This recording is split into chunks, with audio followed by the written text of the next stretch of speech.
Hi guys and welcome back to the Mighty Blues. My name is of course Cameron and welcome back today to another live stream. It is the game review. Brighton and Hove Albion 1, Everton 1 on Saturday afternoon at the Amex. Everton snatched the point against Crystal Palace at Goodison Park on Monday night due to a late equaliser, and this time we were on the receiving end of a late equaliser. Brighton's 94th minute goal earning them a point in what ended up being a very, very disappointing and very frustrating afternoon for the Toffees. Now, I'm not going to sit here and say Brighton didn't deserve a point. I'm not going to sit here and say Everton were the much better team and we absolutely wiped the floor with Brighton and we were absolutely fantastic.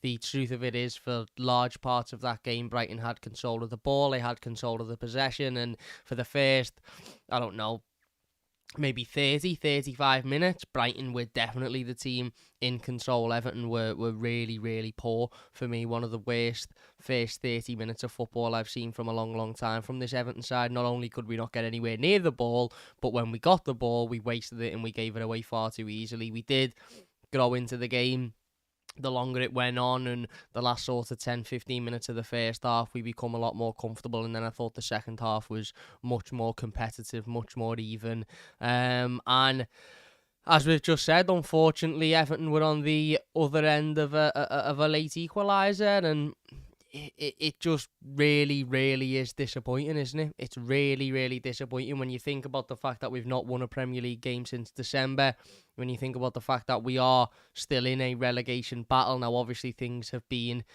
tamed a little bit today with the news that Everton have received 4 points back from our appeal, which is A, absolutely fantastic, but B, we'll actually see if that makes a difference or not come the end of the second breach and the proceedings for that. We'll see if Everton do receive another punishment and if that punishment is another points deduction. But we do, it has to be said, talk about it, because we do sit currently 4 points better off than what we did on Saturday afternoon at, 7 o'clock, 6 o'clock when we did the instant match reaction. And those 4 points could be absolutely huge, because what those 4 points do is they put us in a situation where it's almost in our own hands. And by that, what I mean is we're currently 5 points above Luton, who are the team sitting in 18th on 20 points. Now, Everton play at 3 o'clock on Saturday afternoon against West Ham at Goodison Park. I think we'd all agree that is a winnable game for Everton. West Ham are a decent side. They're doing well. They've obviously done really, really well in Europe of late. But, that's a game that I think we should be looking at as one to pick up 3 points in. If Everton are to pick up 3 points in that game on Saturday, then we go 8 points clear of Luton, who play Aston Villa at 5:30 on Saturday evening. Now, granted, they play Aston Villa at home, and Luton have been much, much better at home this season than they have been away, and they are very difficult to beat at Kenilworth Road. But Aston Villa are in absolutely fantastic form and are having one of their best seasons in recent years. So there is a situation where Everton come out of Saturday evening 8 points clear of the relegation zone, and further putting that pressure on Luton, Sheffield United and Burnley. Now, I've said this for a long, long time, but I'll say it again. For me, I think Sheffield United and Burnley are relegated. I don't think it matters the results that they pick up. I don't think it matters if they win games, lose games. I think they are the two teams that have fallen away from everybody else. I think there's a 7-point gap between Burnley and Luton. And I'm just not quite sure there's enough quality in there to make that up. So, when people say, oh, well, you're competing with Sheffield United, you're competing with Burnley, etc., etc., I don't quite see it like that. I think those two teams, unfortunately for them, and with all due respect, I'm not saying it, to have a go at them or to make fun of them, but I think those two teams are pretty much preparing themselves for life in the Championship next season. Luton, on the other hand, are different, because they are within 5 points of climbing out that relegation zone, and there is only a couple of wins. It's very, very possible that Luton pick up a couple of wins on the spin and Everton lose a couple of games on the spin, and then all of a sudden they're out of that. But it's not just Luton and Everton that are in this situation, you've also got Brentford, you've also got Nottingham Forest, you've also got Crystal Palace to an extent, Bournemouth to an extent, but definitely Brentford and Nottingham Forest, more specifically Nottingham Forest, because they themselves are under investigation for a breach of profit and sustainability, and their breach of profit and sustainability seems a lot more obvious than what ours was. Our breach of profit and sustainability, there was a lot of different mitigating circumstances that the club were trying to put forward as reasons as to why we had to go over things like the Russian war, which completely took away a large part of our funding and a large part of our sponsorship deal. Obviously, we had the situation with Player X. Obviously, we've had COVID and stuff as well. Forest situation isn't quite as it isn't quite as packed as Everton's, I don't think. I think theirs is from what I know and from what I've read, is very simple, that they've spent more money than what they should have spent. And not only did they do that, but they continued to spend money once they knew they were in breach of profit and sustainability, because we know that because they were charged prior to the January transfer window, and they still went and brought players in the January transfer window. So there is a huge possibility, and it's probably more of a probability now that Everton's charge has been reduced but not completely removed. That means that it's a probability that Nottingham Forest will be charged and given a points deduction, because Everton have been charged and given a points deduction, so that you can't do one thing for one club and one thing for another, although I'm sure the Premier League would absolutely love to do that. So it's almost a certainty now that Nottingham Forest will have some form of points deduction go their way. Now, how many points that will be, we don't know. It's likely to be less than 9, because one of the points brought up in our appeal process was that the deduction of 10 points was too much, because a deduction of 9 points means you go into administration, and there's no way that it could have been any worse than that. So it's likely to be less than 9, but I think it will be higher than our 6. I think it'll be somewhere between 7 and 9 personally. So Forest get a 7 and 9 point deduction, and that pretty much takes them out the equation as well, which would mean that they'd be the third team that dropped down. It wouldn't be impossible for them to stay up, but they'd go to 15 points, which would be, you know, a huge task to expect them to get out of that situation. We also don't know whether Everton are going to get another points deduction or not. I'd love to sit here and say we won't, because of double jeopardy and because of the fact that we've already been charged, etc., etc. But I don't trust the Premier League or its independent commissions to take any of that into consideration. One thing I have just read, which is incredibly interesting, is that the Nottingham Forest appeal process, the Nottingham Forest hearing and appeal process, will all be concluded by the middle of April. So they will know whether or not they've had a points deduction and whether or not that points deduction stands whilst the season is still ongoing. I'm not quite sure whether that's the case for Everton. I had heard previously that this won't get resolved until June, which is after the season, but maybe the Premier League have changed that now so they can get it all wrapped up within the season. But the points deduction thing is a big talking point, and it is a big topic of conversation when talking about this game of football, because ultimately it means that a point at the Amex against a side that hasn't lost at home since September isn't the worst result in the world. Now, I know I get a lot of Evertonians coming at me saying, "It, you know, we told you it wasn't the worst result anyway. We told you it was a good result, etc., etc., etc." Look, for me, I can only give you my opinion. I can only tell you how I feel. I can't tell you how you feel. I can't tell you how to feel. I can only tell you how I feel and give my thoughts and opinions on certain situations. And my opinion on Saturday night was that Everton had thrown away another 2 points through poor management of the game and through a really poor showing of game management towards the last 5-10 minutes of the game. That was my opinion. And to be honest, pardon me, to be honest, that opinion still stands for me. I still think Everton threw away 2 points, and I still think Everton should have been much better, much more professional in managing that game out, and that would have been a huge 3 points. But the premise is right. A point away at Brighton, you know, against a side that haven't lost at home since September, is not the worst result in the world.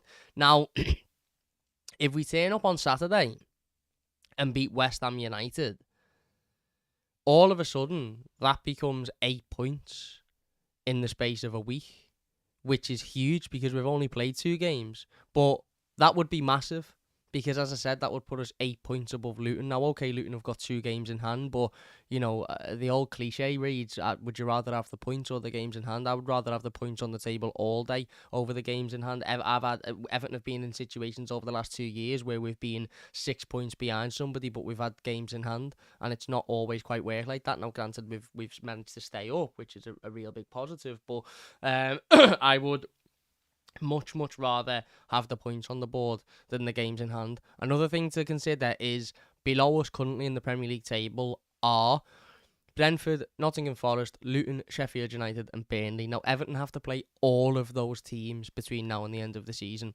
and we have to play all of them at home, bar Burnley. Burnley, all of them at home, bar Luton. We play Luton away towards the end of the season. We play Burnley, we play Sheffield United, we play Brentford, and we play Nottingham Forest, all at Goodison Park. Now, for me, we can talk about the points deduction all we like. We can talk about the fact that we should have got 10 back, and I think we should have got 10 back because I don't think points deduction should be a thing in football anymore. A thing in football at all. I just don't. I think it's a disgrace. We can talk about how well Dyche is doing. We can talk about the squad, whether or not they're good enough or whether or not they're not good enough. One thing for me that is definitive in my mind is of the relegation zone come the end of February, and you are in the best position out of any of those teams that could potentially go down, because let's be honest, I don't think Palace are going to go down. I don't think Bournemouth are going to go down. So we are effectively in the best position out of all of those sides with a possibility of going down. If you are in that position and you've got to play every one of those teams below you, 9 out of 10, even though it's not 10, what is it, 6 games, 5 games, something like that, 90% of them being at home and only one of them being away from home, that for me tells me it's pretty much in our hands. Now, if Everton are to stay up this season, I don't know whether or not the appeal or the second punishment will be heard prior to the season ending or after the season ending. As I said, reports a few weeks ago suggesting that we won't hear the result until June. Reports today with Nottingham Forest suggesting that we'll hear the result in April. I don't think Everton will get any more than 6 points deducted again. In fact, I don't think Everton will get any points deducted again because I don't see feasibly how they can do that. But if they were to do it, which is possible and probable, let's be honest, I don't think it can be any more than 6 because we've been charged 6 already. So I think it would be 6 or less. Now, what that means is Everton effectively have to stay up by 7 points in the Premier League if this process continues towards the end of the season, post the season finishing. Now, a win on Saturday puts us 8 points above that relegation zone, which is huge. Absolutely huge. And the Blues says home or away isn't even an advantage anymore, mate, but it has to be. And that's my point. We need to start turning Goodison Park into, I don't want to use the cliches, a bear pit. I don't want to say we need to get the atmosphere up, but what we need to do is we need to make use of Goodison Park. We absolutely do, because we know as Evertonians that on any given day,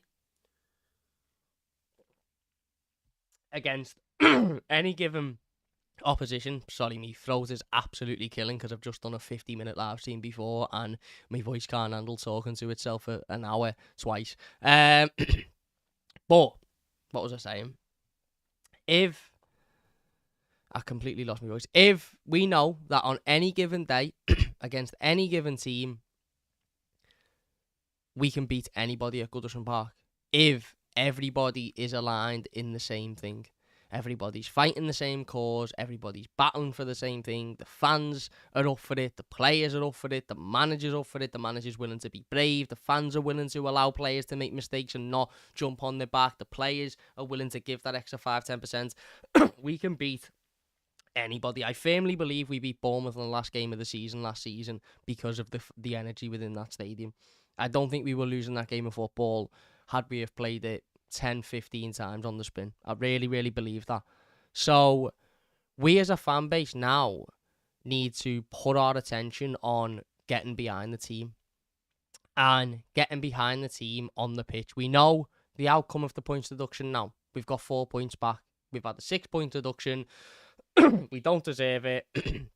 It's complete and utter nonsense, but it is what it is. We've got 4 points back. What we've now got to do is focus on getting behind these players, getting behind this team, and seeing us through in those games that we really, really need to win. Because the flip part of it is we've got those teams to play. Now, we beat them. If we beat Sheffield United, Burnley at home, and draw with Luton at home, we'll be okay. We'll be okay. If we go and beat West Ham, Brentford, that's another brilliant 6 points. If we lose to Luton away, and Forest at home, and Burnley at home, and we're going to go down, aren't we? We're going to go down. And as much as I understand we don't deserve to be where we are, and we should never have had any points taken off us, and it's a joke, and the Premier League are a joke, and this, that, and the other, we still find our own future in the palm of our own hands. And we still ultimately are the deciders of our fate, because there's enough winnable games there for us to get more than enough points to stay in the Premier League. And yeah, I agree, the Blues, we can't make for referees making terrible decisions and bad luck going against us. I get that. I absolutely get that 100%. But if we lose to Luton, Burnley, Sheffield United, Forest, Brentford, etc., and we've lost because the performance hasn't been good enough, or the manager's made poor decisions, or the players have made mistakes, then we can't really sit here come the end of the season and say we deserve to be in the Premier League. I get it. I get it completely. The points deduction stuff is completely through us, and had we have not had that, we'd probably have more points, not just because we'd have 6 points more, but we'd probably have won more games because of confidence and momentum, etc. I get it. I get it completely. But if you were to ask me now, Cam, would you rather be in this situation with United, City, Liverpool, Chelsea, Arsenal, all to play away from home, even though we've got a couple of them away to play from home? Or would you rather be in this position with every team below you who you're going to be battling with to play at Goodison effectively, barring Luton? But like I said, if we beat Brentford and Forest at Goodison and then beat Sheffield United at Goodison, I don't think the Luton result makes a difference, because, like I said in the live stream before, I'm not sure Luton are as good as what people think they are. They're just riding a bit of a wave at the moment, and a wave that was largely created due to our 10 points deduction, which obviously is now being slashed. The onus is now on the players, and the onus is now on the manager. And like I said before, the best thing about today's news, the biggest positive for me to take out of today's news, is that it's clarity. Not clarity that we've got points back. I'm not sitting here absolutely buzzing, jumping around, bouncing that we've got 4 points back, because I think that's a disgrace. I think we should have 6 points back at the very minimum, to be honest with you. However, the clarity that this situation is now over, and we can put it to one side and not have to worry about it ever again, is huge for me. I know we've got the second breach that, will prop up, and dependent on what the outcome of that is, the anxiety and the worry will start again.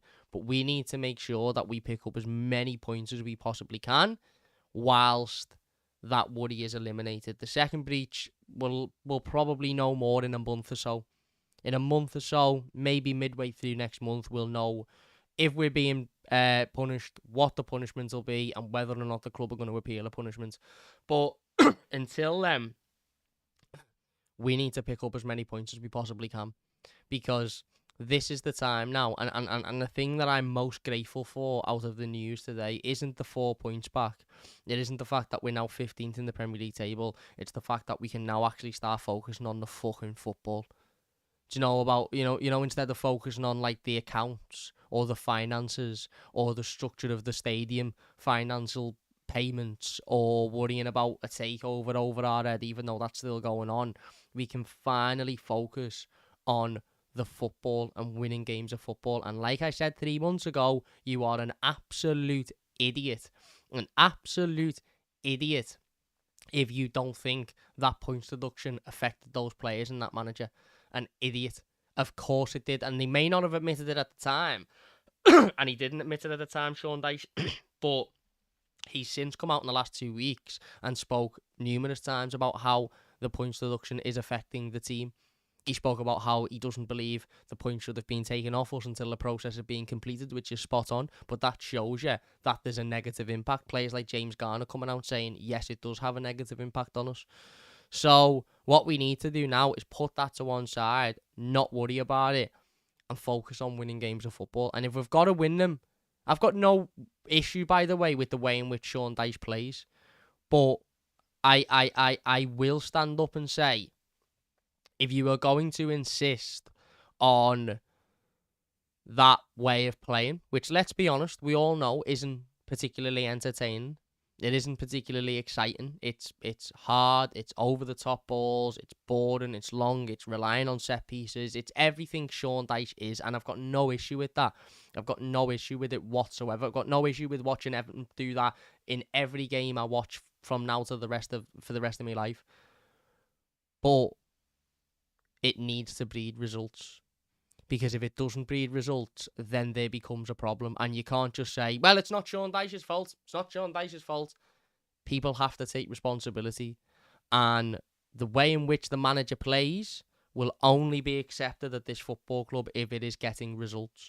Now, I know it's capable of getting results, and I know that it's you know, a successful system, especially for Sean Dyche, in getting results, has been for Everton, was for Burnley. But at the moment, it isn't getting results. Away from home, I've got no issue with it. I haven't even got that big of an issue with Brighton on Saturday. I was disappointed. I was frustrated. I get it. I absolutely get it. I get it. But I've got no issue with the way we play away from home. I think we're genuinely solid. I think we genuinely make ourselves difficult to beat, and we can be positive on the counter-attack. My issue is the way we play at home. And the reason I say that is not because specifically of any examples, but I think I can remember us playing well at home twice this season. And we're in February. By the time we next play, we will be in March. And I can remember us playing well twice between August and now. And they were Bournemouth at home in the league and Burnley at home in the cup. I thought we were absolutely excellent on both of those days. But every other home game, apart from that, has been a disaster. The performance has been poor. The results has ended up being poor. And that needs to change because we've got so many winnable home games coming up. And by the way, they are winnable.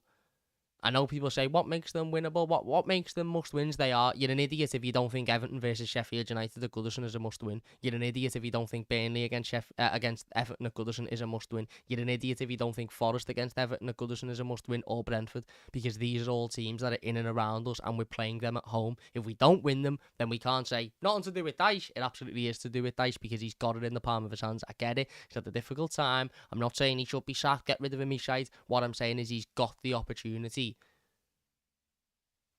to keep us up here on his own accord.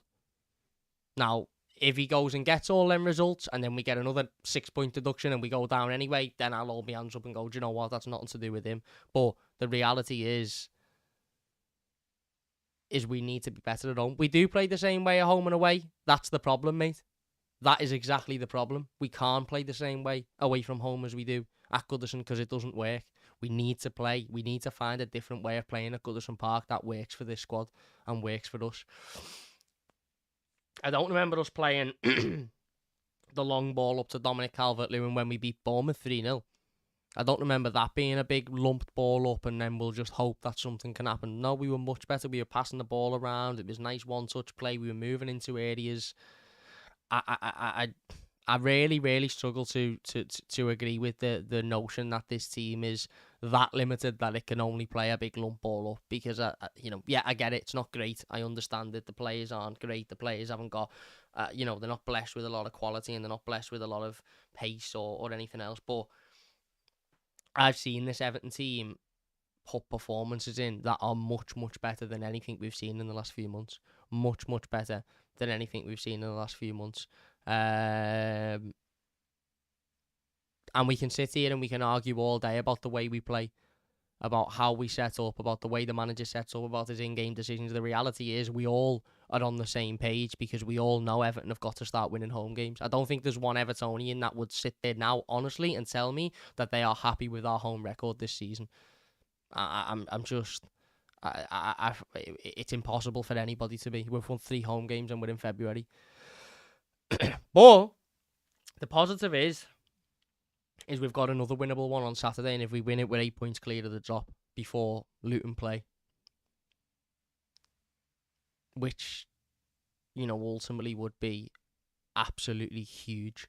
Absolutely huge. Anyway, enough of the points deduction. We've spoken about it enough today. We spoke about it a little bit earlier on. If you haven't checked out that video, then please do so after this one. It is currently up on the channel now. We spoke about,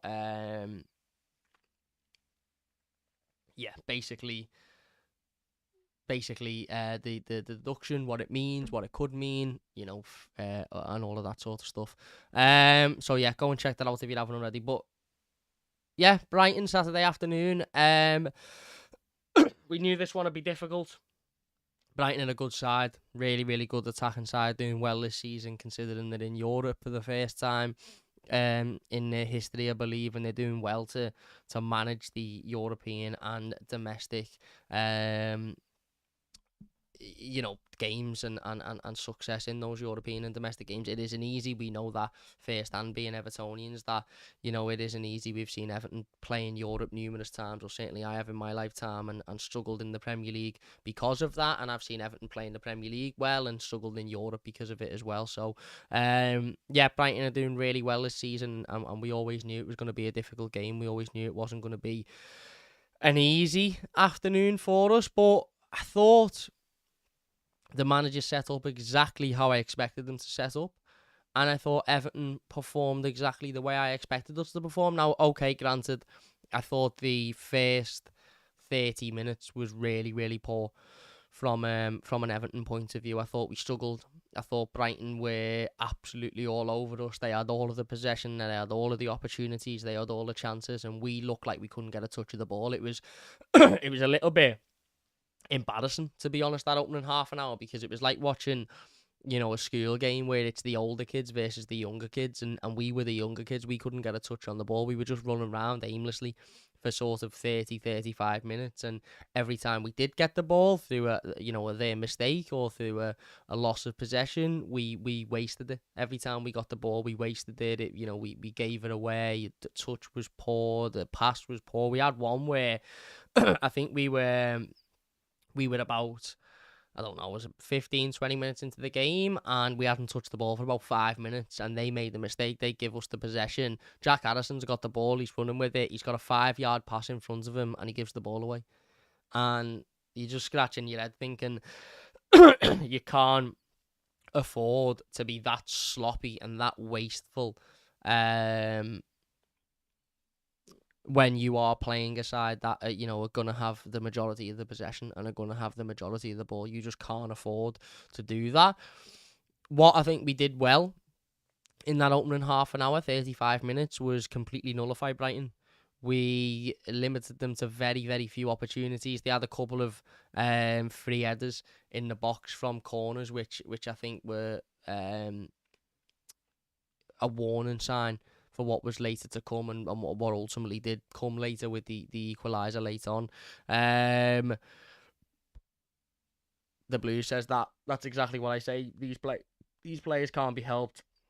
That was criminal from Harrison Camp. Yeah, no, I agree. I'm not saying that these players are absolutely excellent, or I just think they're a little bit better than what they're showing at the moment. And you know my feelings on Jack Harrison. There's reports today to suggest he wants to stay at Everton Football Club. Well, I wouldn't pay a penny for him, to be honest with you, because I don't think he's good enough for Everton, even though he works hard and he runs and he's a dice type of player.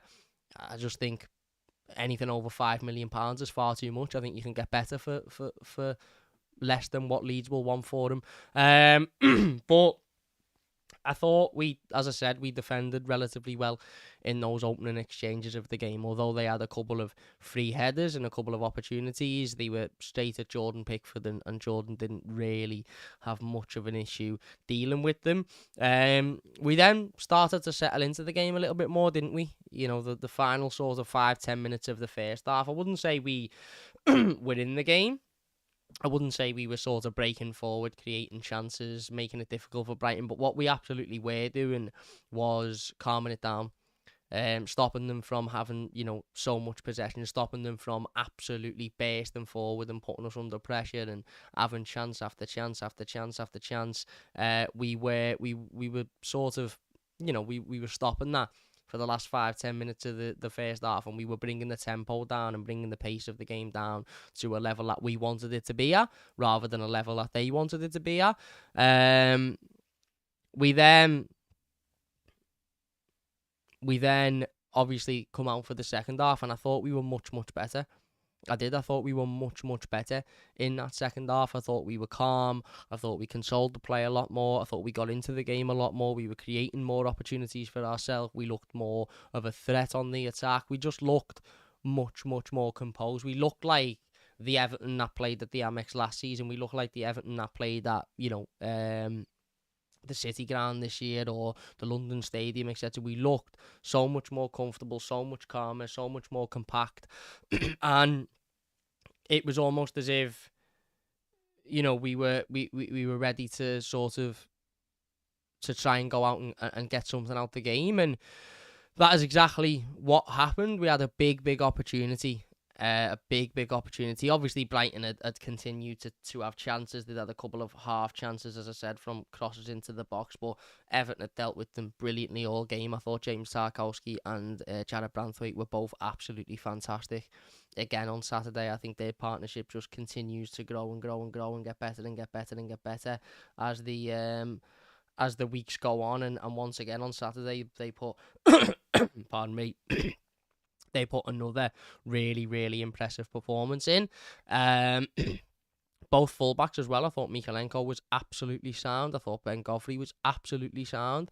But yeah, that chance, that Decore chance, McNeil does really well. Gets the ball out of his feet, puts a lovely cross into the box, and Abdoulaye Decore is just waiting for it, drops to him, he hits it on the volley, absolutely perfect, almost reminiscent of the goal he scored there last year, where it was a cross in and he hit it on the volley right into the back of the net, and then all of a sudden Tarek Lamptey comes out of nowhere and heads it off the line. And I remember thinking, Is that the chance? Is that the chance that we're gonna? Is that the one chance that we're gonna get? Are we gonna be sat back now looking at this, thinking, at the end of the game, thinking, wow, if only that had have gone in, if only it was a couple of inches to the left or the right of Lamptey, we'd have gone in. We'd have got a huge goal, but it wasn't to be. They had it out, and as I said, we continue to try and prod and press, and I think we brought Beto on at one point. We brought, obviously, Amadou Onana on as well, who for me should have started from the off. I'm not really sure what the manager's thinking here, and as I've said a couple of times already today, it feels like we are unable to criticise Sean Dyche. It feels like the second you criticise Sean Dyche, people are just coming for your throat and saying, oh, you can't say that, you can't say this, you can't say the other. But the reality is for me, Amadou Onana is our best midfield player. So I'm not quite sure why Amadou Onana isn't starting games of football for Everton, if I'm being perfectly honest. I just don't quite understand that logic. I get it. Garner Gay has done well recently. I get James Garner works hard and gives us something a little bit different and puts himself about, etc. But for me, Amadou Onana has to be starting games. I get that he's just coming back from injury. And if it's a case of, the manager wanting to make sure that he doesn't pick up another injury or he doesn't re-injure himself, then that's absolutely fine. But if this is a selection choice and a case of the manager keeping him out because he doesn't think he should be in the team, that for me is baffling, because he absolutely should be in this team every single week if he's fit. And then we do get the goal. we do get the goal. Big long ball in by Jordan Pickford. Falls to Jared Brandthwaite, who does absolutely exceptionally well to take it down, and exceptionally well to fire it into the back of the net as well. It's an absolutely brilliant goal by the young centre half, and again, further proves the point that we've all been trying to make for the last however many months or so, that he is a one-of-a-kind talent, and he is definitely a player that, for me, will go to the very top and will be performing at the very top for a long time. He's a fantastic centre-back, and he showed on Saturday why he's also a fantastic threat in the opposition box as well. It was a really lovely ball, lovely finish, really comfortable. And I remember thinking at that time, okay, maybe we're going to go and get an old smash and grab here. Maybe we're going to get a classic go away from home, under pressure, opposition team having chances, creating chances, get a goal on the attack, and then, sit back and win the game. But that would require luck, wouldn't it?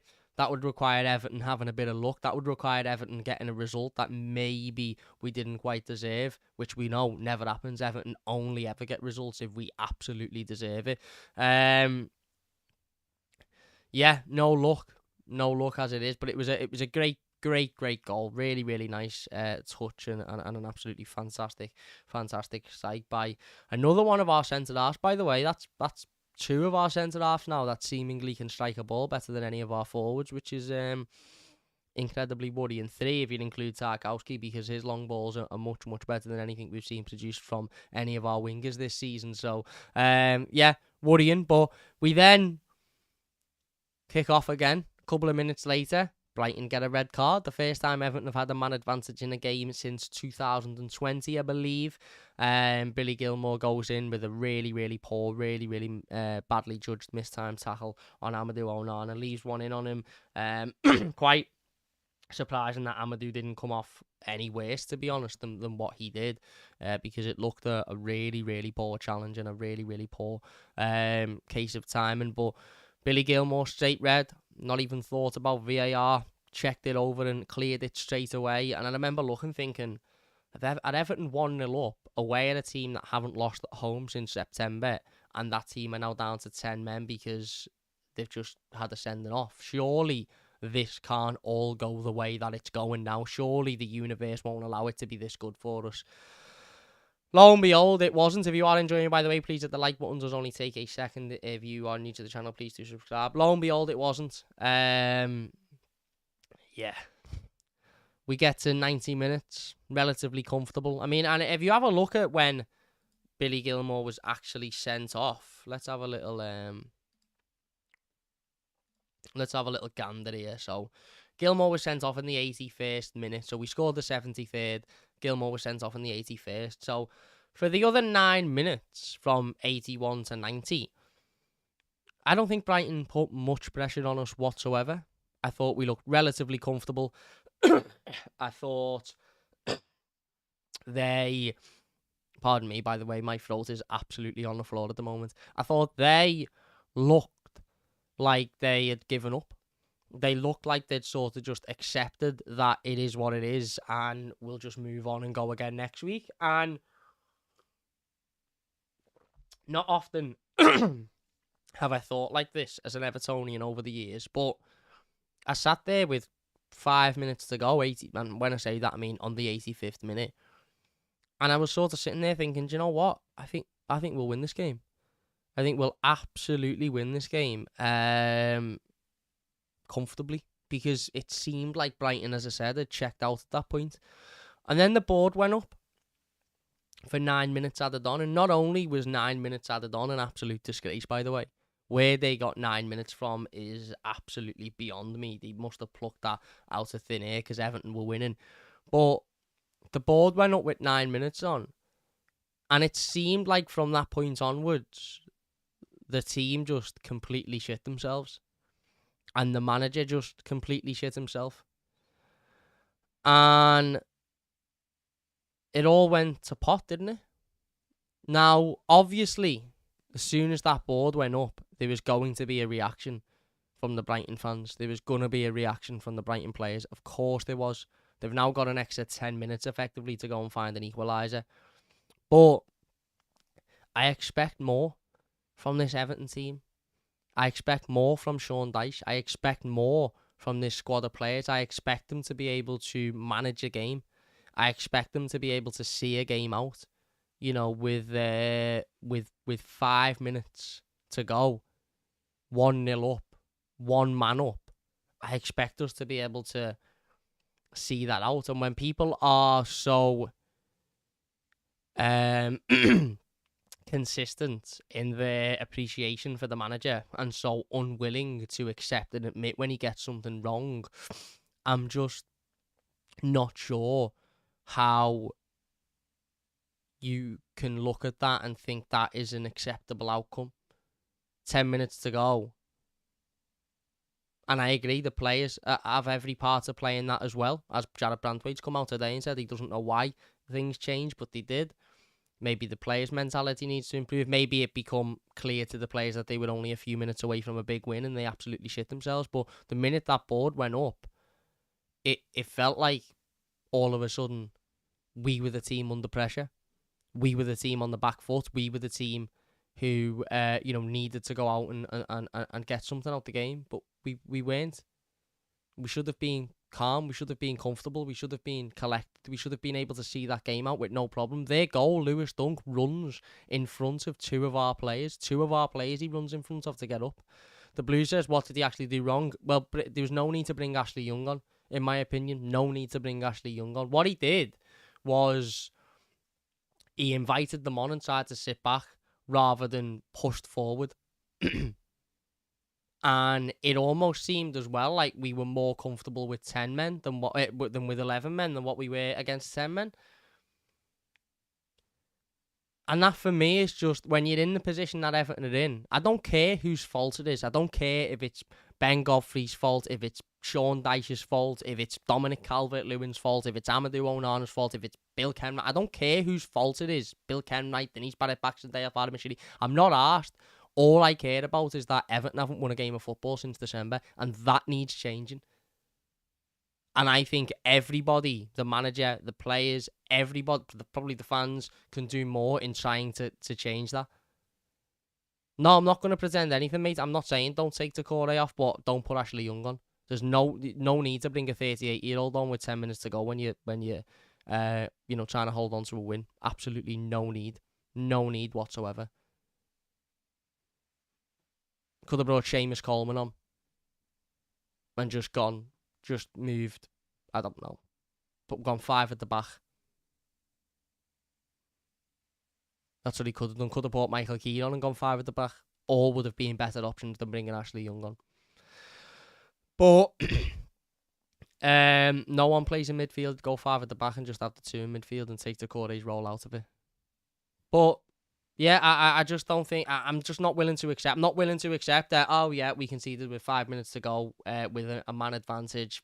It is what it is. It's not good enough. It's not good enough and we need to be better. We've got some huge games coming up. Some huge games, and we can't afford to throw away points like that. We simply cannot afford to throw away points like that. But it's a point, and if we win against West Ham, then it's 8 points in the last 7 days, which is huge and huge in our fight for survival as well. So there you go. We're going to leave it there. If you have enjoyed it, please hit the like button. It does only take a second. Don't forget to go and check out the video we did today about the points deduction. That would mean a huge amount to me.